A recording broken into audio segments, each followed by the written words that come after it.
I never thought silence could feel louder than screaming. But that's exactly how it felt when I opened the email from my daughter, telling me I wasn't invited to her wedding. No explanation. No apology. Just, it's better this way. That morning had started like any other dawn. Coffee. Toast. A bit of sunlight slipping through the kitchen blinds. I saw her name in my inbox. Chloe Walker. I smiled. I thought maybe it was an update. Maybe a picture of her trying on dresses. We had just talked 2 weeks ago. I'd wired Pimthig, our Hugain. 000 to help cover the venue, the flowers, the photographer she's loved since college. But when I clicked it open, something in me cracked. No dear mom. No warmth. Just a cold, polite paragraph telling me the guest list was finalized. Her fiancé's parents wanted an intimate affair, and that meant I should stay home and watch through a livestream link. It'll be just like being there. LOL. That lull. I can't tell you how it landed. Like acid on skin. I sat still for 10 minutes. Coffee untouched. Hands steady. Heart silent. No tears. Just a shift. A quiet, permanent shift. That was the moment I realized. I wasn't Chloe's mother anymore. I was just the woman who paid for the flowers. If you're still watching, let me ask you something. Where are you tuning in from? What time is it where you are right now? Drop it in the comments below. And tell me, what would you have done if this email had been sent to you? I didn't grow up expecting a perfect life. But I thought, if I worked hard enough, stayed kind enough, I'd at least be remembered. My name is Linda Walker. I'm 56 years old. Widowed. Office assistant at a small real estate firm just outside Chicago.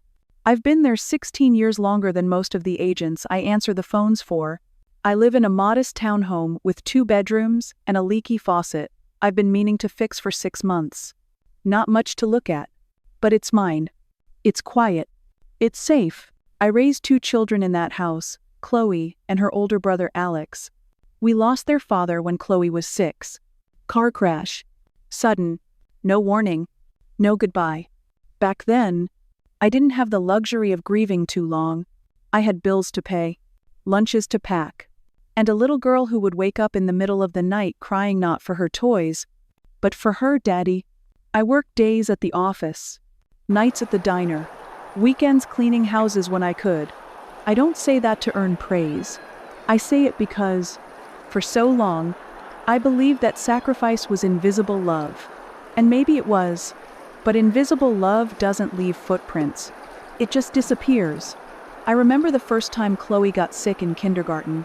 I left work early, rushed to school. Saturday, by her bedside all night, with a damp towel on her forehead. When she opened her eyes at 3 a.m., she whispered, "You smell like French fries." I laughed. It was from my shift at the diner. It didn't matter how tired I was. As long as she was okay, I was okay. That's the thing about mothers like me. We don't keep score. We just keep going.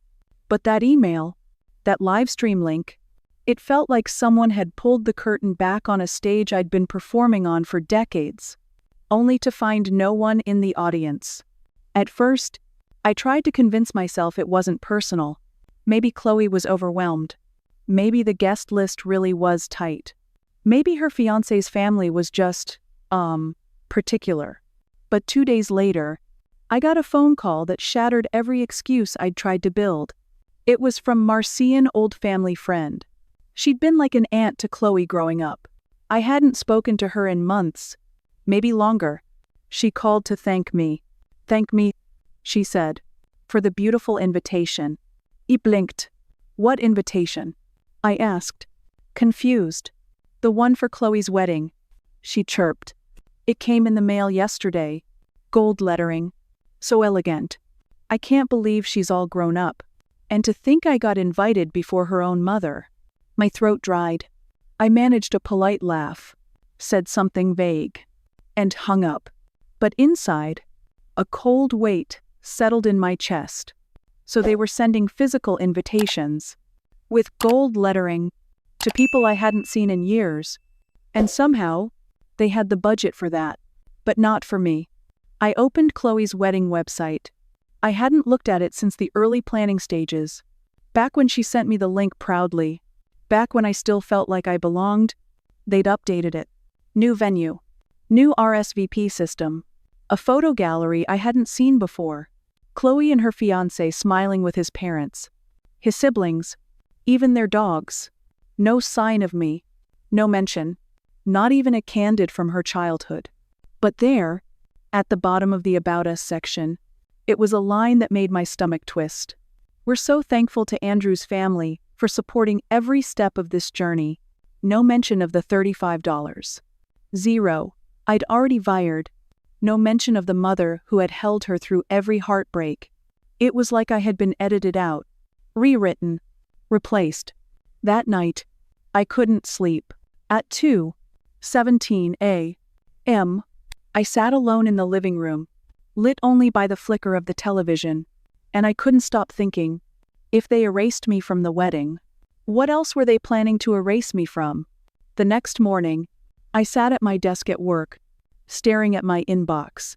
There were 3 new emails. None of them from Chloe. One from HR, one from an online coupon site, and one from my boss, asking if I could stay late to cover the front desk during a showing. I clicked yes, because saying no felt foreign to me. I'd spent decades saying yes. Yes to overtime. Yes to giving up weekends. Yes to driving across the country to help Chloe move into a 3rd-floor apartment with no elevator. Yes to staying silent when she forgot Mother's Day 3 years in a row.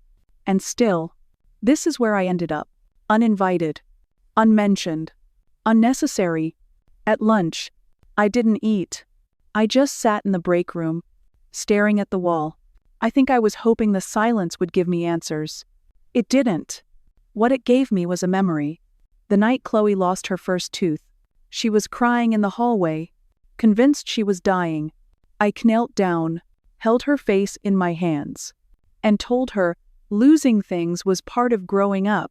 She smiled, gap-toothed and teary-eyed, and asked, "Will I lose you one day too?" I laughed then. Now, I'm not so sure it's funny. That night, I got home and sat in my car longer than usual.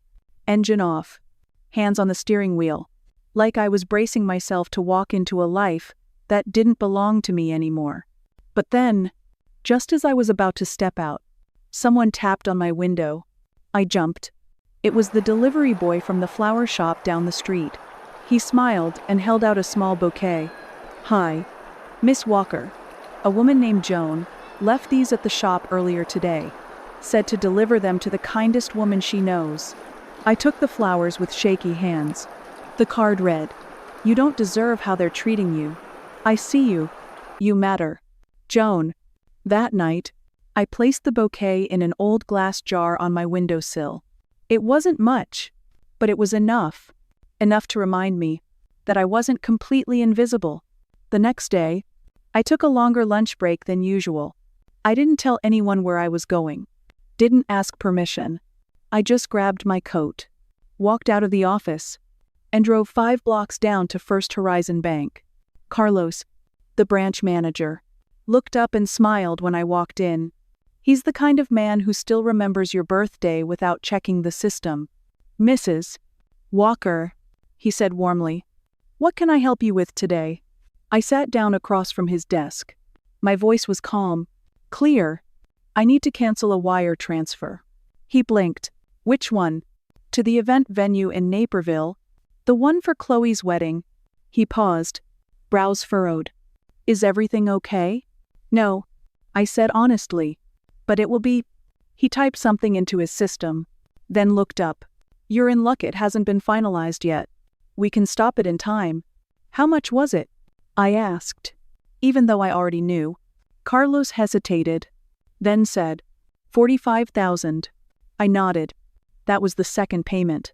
The one I promised after the florist and caterer were confirmed. But no one called to ask. No one checked in. They just assumed I'd keep giving. I signed the cancellation form. Carlos didn't ask any more questions. On my way out, he said something that stayed with me. "You know, Sometimes choosing peace costs less than choosing people who don't see your value. I smiled faintly. That's exactly why I'm here. That evening, I stopped by the grocery store, picked up a bottle of Cabernet and a small journal with a purple cover. At home, I opened to the first page and wrote in black ink. Day 1. I did something for myself today. I said no and meant it. That night, I slept through till morning. No tossing, no checking my phone. For the first time in a long time, I felt like I had stopped apologizing for existing. I knew canceling the payment would send ripples, but I didn't expect the tsunami that followed. The calls started just before noon. Chloe, Alex, even my ex-sister-in-law, who hadn't spoken to me in years. The first voicemail was from Chloe. Mom, what the hell? The venue just called. They said the payment bounced. Andrew's parents are furious. This is beyond petty, it's sabotage. She didn't ask if I was okay. Didn't ask why. Just assumed I did it out of spite. Next came Alex. His voice was sharper, colder. What are you doing? Mom, you're blowing everything up. Chloe said you're refusing to help now. After everything she's done for you. Done for me. I stared at the phone like it had grown horns. Then came the group text. A thread of family members debating how disappointing I was. How embarrassing it must be for Chloe to deal with a dramatic mother in the middle of her wedding planning. I wanted to scream, to type in all caps, to remind them of the years I gave, the nights I cried alone, and the vacations I never took, so Chloe could have braces, new shoes, piano lessons, rent. But I didn't. I turned the phone face down, closed my eyes, and when I opened them, something in me settled.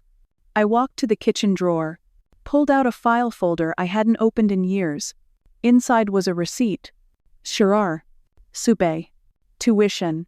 Final semester of Chloe's college. It had been due at the last minute after she switched majors again. She never asked how I paid for it. She just assumed. That was the pattern, wasn't it? They assume I give.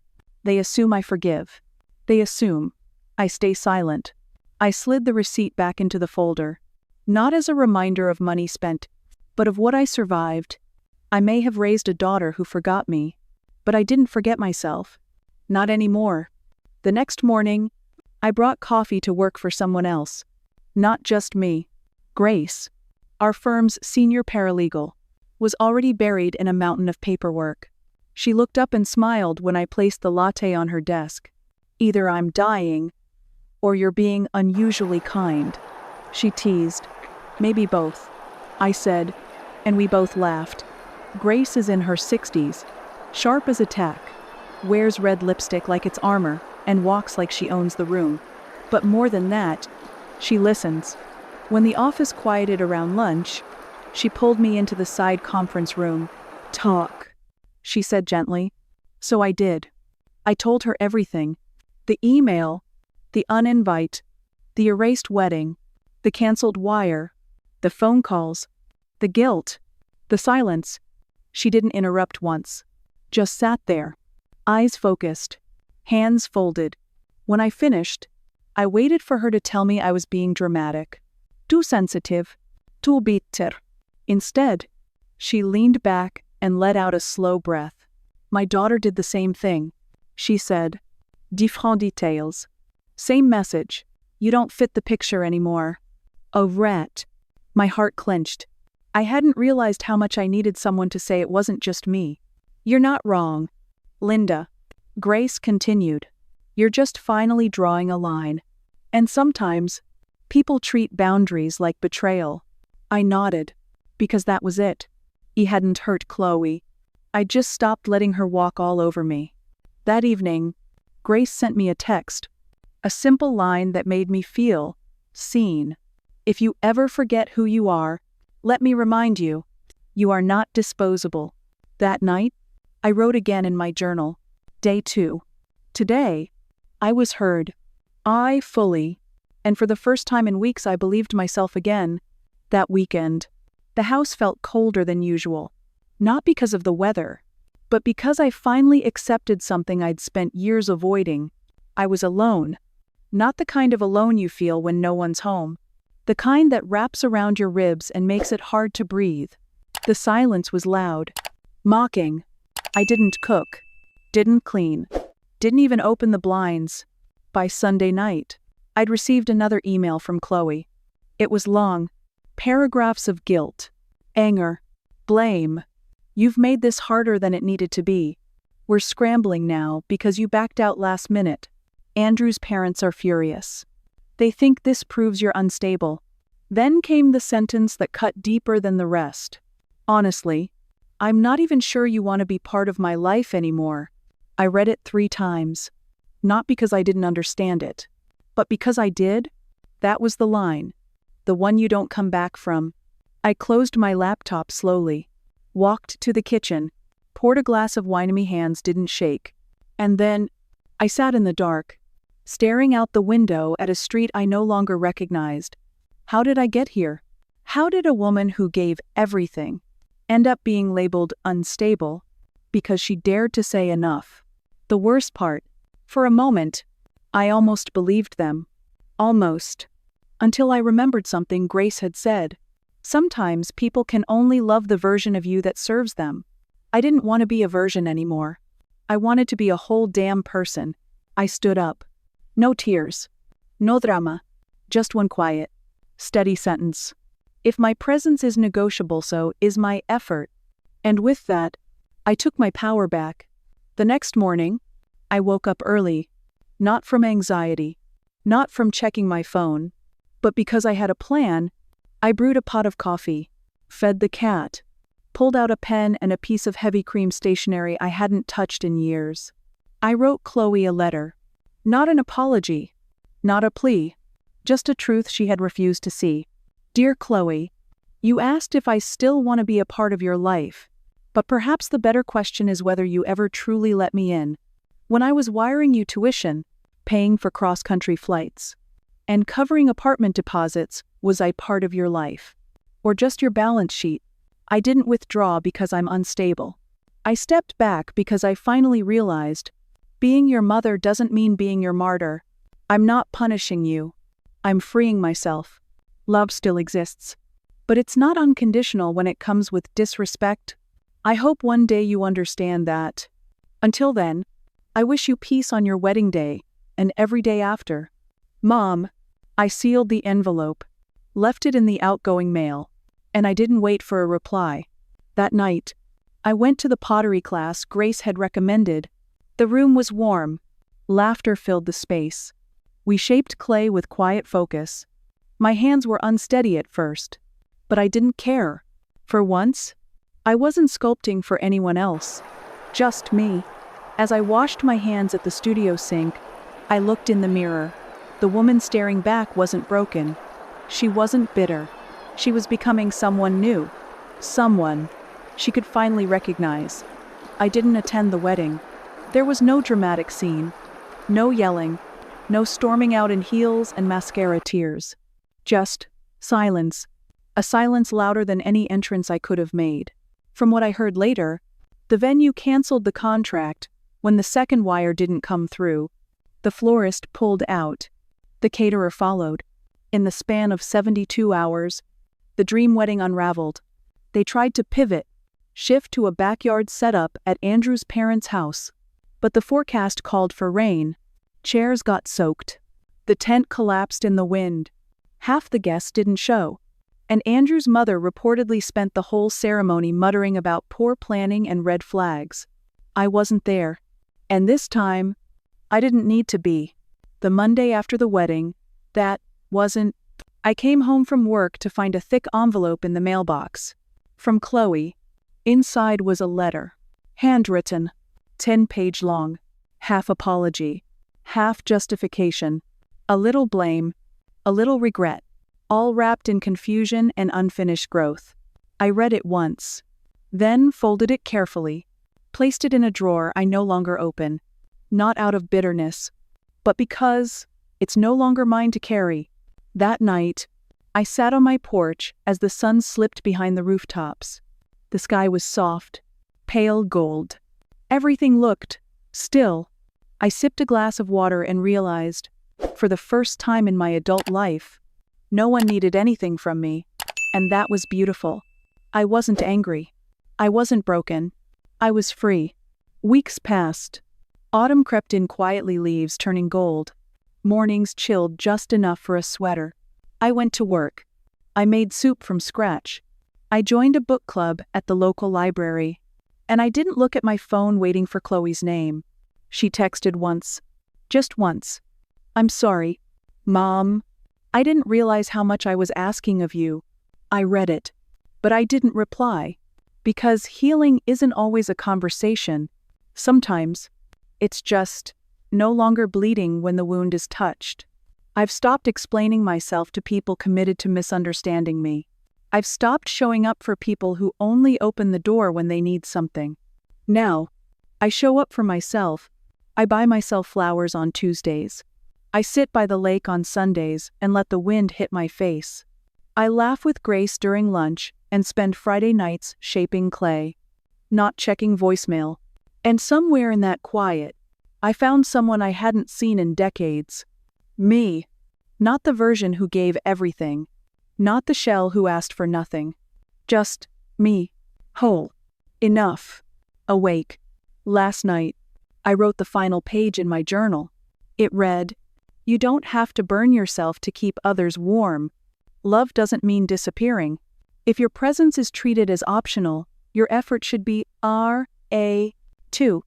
And now, when I walk through this world, I don't ask to be seen. I see myself. And that's enough." If this story touched something in you, if you've ever felt unseen, unheard, or quietly erased, then maybe you understand what it means to finally choose yourself. I'd love to hear your thoughts. Have you ever had to walk away from someone you loved? Just to finally love yourself? Drop your story in the comments below. Your voice matters here. And if stories like this resonate with you, don't forget to subscribe, follow, and turn on notifications. Because sometimes, we don't need more noise. We just need stories that make us feel seen.